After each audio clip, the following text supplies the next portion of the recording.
This is problem 4 from the practice test for CSCI202, our third test of the semester. Right, a static void method called read players. I'll read an unknown number of lines from a text file. The array and a ref parameter that will return the count of lines will be arguments passed to the function. Each line in the data file represents a single baseball player. The data will be in a file called players.txt. It's in the default location, so I have to do is just a regular file open. And you must open the file and close it when you're done.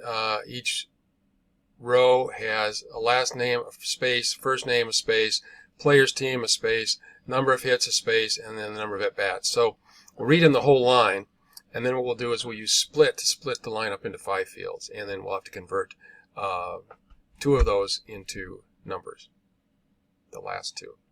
Okay, so this is going to set aside 50 baseball players, and then we're going to set our count equal to 0, and we're going to read the players. Okay, so let's flip back over to our practice test here, and now what we need to read or write is public static void read players, and we're going to pass in a list of objects. Oops, baseball player array, just like it says up here. That's what we're passing in, and I'll call it the same thing down here, although I don't have to. And a ref variable, it's an integer, and I'll call it the same thing here again, count. So if I'm going to read the players in, I need to have a stream reader. So, and I should just call mine in file equals new, and the name of the file, I think I said was players, so I can double check on this later. Players.txt. Okay. And to do a stream reader, we need to have system.io. That's already up here for us, so we're good to go on that. Now, after we do that, then what we have to do is we have to have a loop that will read in the lines. So let's do a string variable called line equals infile.readLine. Okay, so it's got all 5 of those fields now, and I'm going to break them apart. So I'm going to make up a string array, call it fields. Each one will hold 1 field, equals line.split. And if I'm just splitting on spaces, I don't need to pass any information in. So now I've got an array with 5 fields in it, and what I want to do is I want to create a baseball player object. I need to count these, so I'm going to do an integer variable I equals 0. Okay, that's going to be my counter. So I'm going to be at players sub I. Actually, I need to create a new player. So players, I guess I was doing the right thing. Players sub I equals a new baseball player, and I'm going to pass in the player's name, which is going to be the first 2 fields. So it's going to be fields sub 0. Plus a comma and a space, because that's the last name, and then plus fields sub 1, and that's my first argument. And then I'm going to have the next argument is the team. That's going to be fields sub 2, and I'm just following along down here. My next one is hits. It needs to be an integer, and that's going to be fields sub 3, but that's a string, so I got to convert it.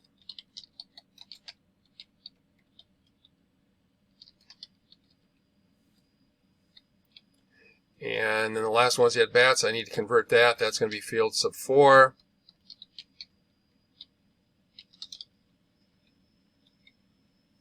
Okay, so I'm running out of room here. And semicolon. Okay. Now, this is an infinite loop because I got while true up here. And now what I'm going to do down here at the end is if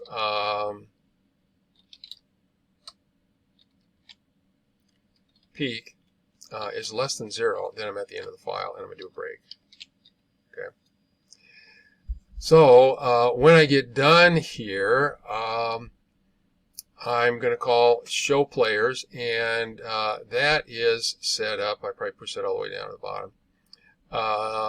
So I pass in the array of players, and I pass in the count, and it goes and it just converts them to string and prints them out. Okay. Now I'm not convinced I've thought of everything here. So what we're going to do is we're going to uncomment the call, and so we should be good to call it now.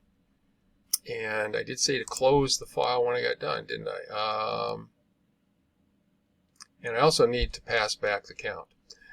So the count is going to be equal to I, and in file dot close. Okay.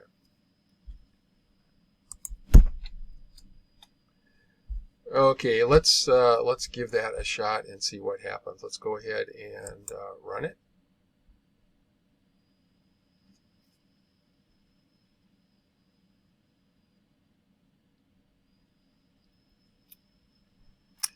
And I have an input string that is not in the correct format. So let's just pause over each one of these here. Fields, the first field's value is Williams, Ted, Red Sox. Aha, 2 words. Okay. So we're going to have to fix our data file. I'm going to open up the data file here. And what I'm going to have to do here is, this is kind of ugly, there's probably a better way to do this, but we'd probably have to do fixed length fields instead of using the spaces to divide them up. But we're going to use spaces, so we'll stick with this. So I've got to put something in there that's not a space.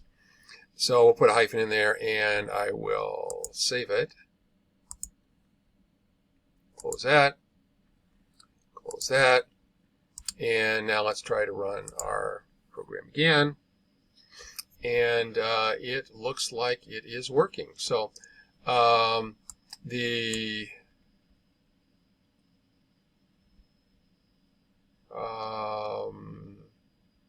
it is not working. It's going to here and then it's stopping.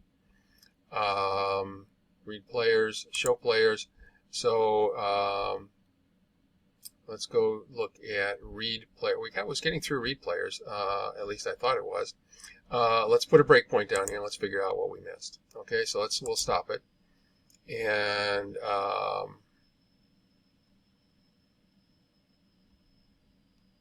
let's run it. Okay, so I have gone through the file. If I look at players now, I should see 3 players out there. And I've got Mickey Mantle, and I do not have the other 2. Okay.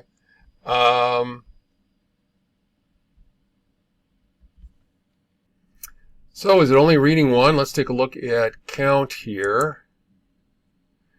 And count is 0. I is 0. And that's because I'm not incrementing I in here.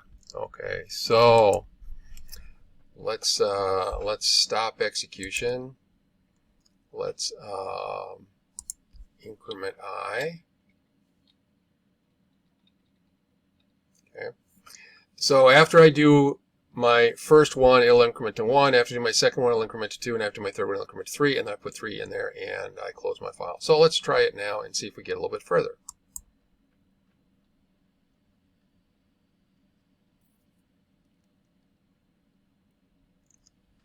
Okay, so let's pause over count. Count is 3. Let's look at players, and let's see what we've got for players. And we have, that's looking pretty good. And let's just turn off our breakpoint. Let's tell it to continue.